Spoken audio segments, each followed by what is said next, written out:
Okay, in this example problem we're going to go over discounts or the amortization on discounts and premiums on bonds. And so the problem states,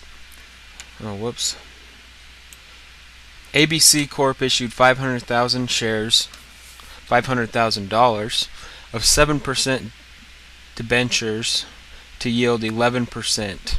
That word always gets me. Receiving 424,624. Interest is payable semi-annually, and the bond matures in 5 years. So, number one, what entries would be made by ABC for the first two interest payments, assuming premium or discount amortization on interest dates by A, the straight line method, and B, the effective interest method? So first, let's go over this. Well, we'll do A, the straight line method.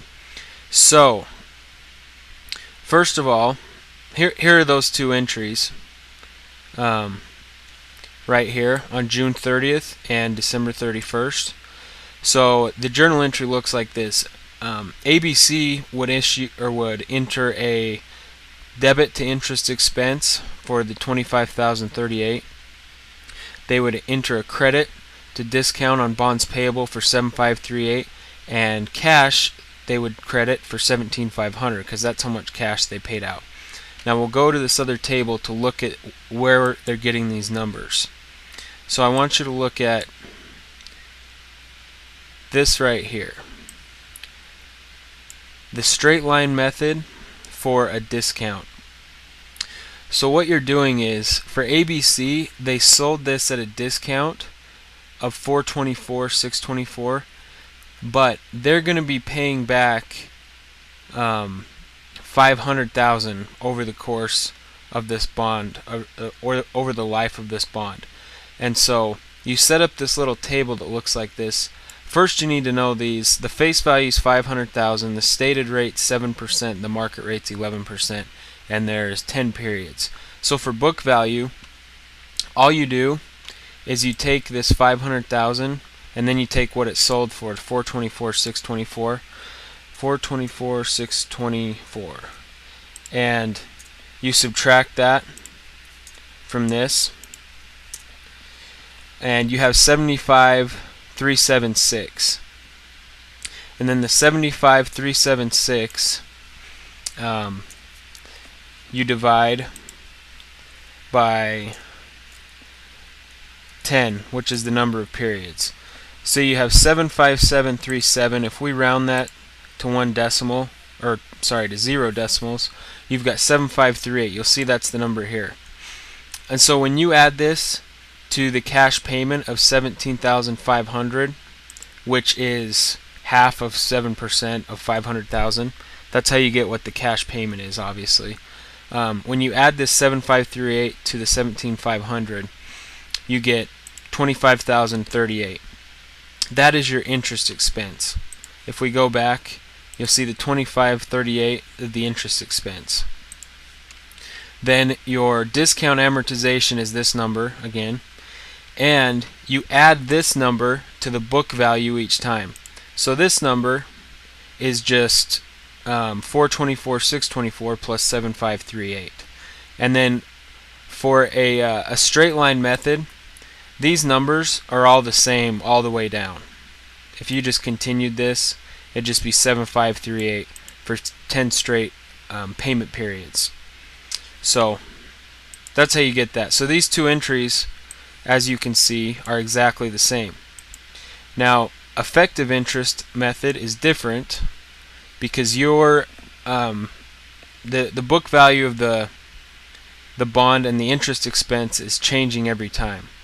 So you have the same entries. Interest expense is debited, discounts on bond payable, and cash is credited. But if we go to this table again and we look at the effective interest method, discount,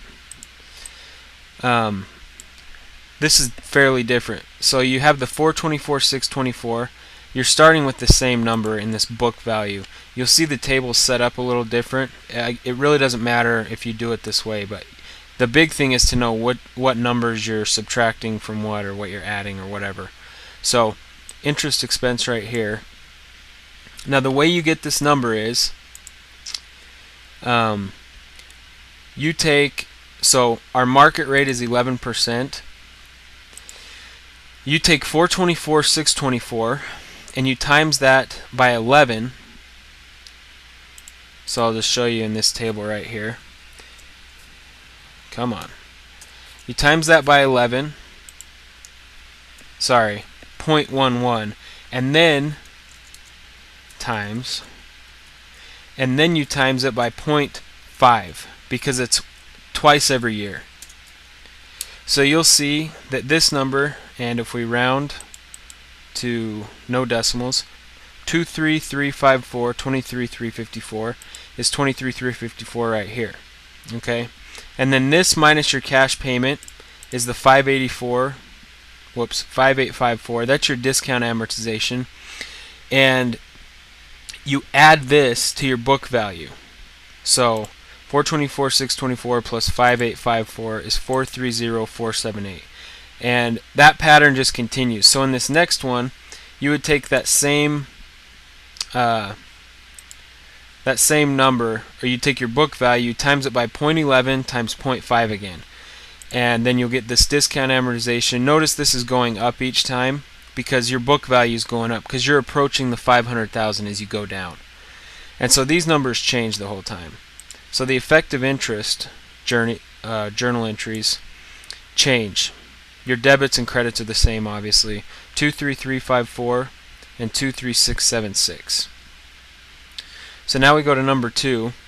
What entries would be made on the books of the investor for the first 2 interest receipts, assuming premium or discount amortization, blah blah blah, and he used the straight line method.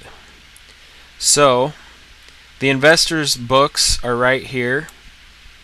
Now he used the straight line method, so really all you do is you go to these straight line entries, and it's just the reverse. Interest expenses up here. Well, the investor is going to be crediting interest revenue for the exact same amounts. He's receiving $17,500 in cash because that's what you paid out. That's what ABC paid out. His investments in the bonds is 7,538, whereas the ABC's discount on bonds payable was 7,538, and his interest revenue, like I said, is the 25,038. It's exactly what their interest expense was. So that's fairly easy. It's just the reverse. And then we're going to see number 3, if the sale is made to yield 5%, so it sold at a premium of 543,760, what entries would be made by ABC for the first 2 interest payments using the straight line method and the effective interest method? So we have that done. Actually, let's show you the journal entries first. So at a premium, this is what your journal entries are going to look like. You're going to have interest expense. Oh, whoops, I only did one effective interest entry. These 2 are straight line. So you're going to have, on a premium, you're paying out the cash for $17,500, that's the same.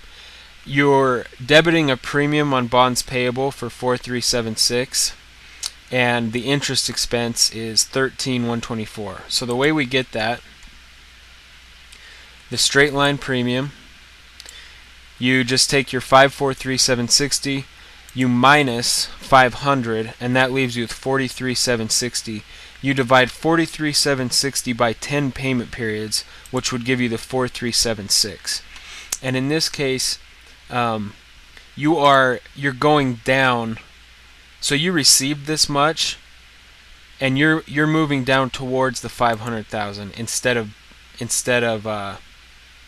gaining towards the 500,000 if it had sold at a discount. So at a premium, you start with the premium number and you're going back down towards your face value. So what this has to be doing then is obviously this difference in the interest expense, you're subtracting this from the book value each time. And again, with the straight line method, it's the same amount. Now with effective interest method, you've got the same debits and credits, but you need to move, it's just the opposite on this one. So you can see how that table works.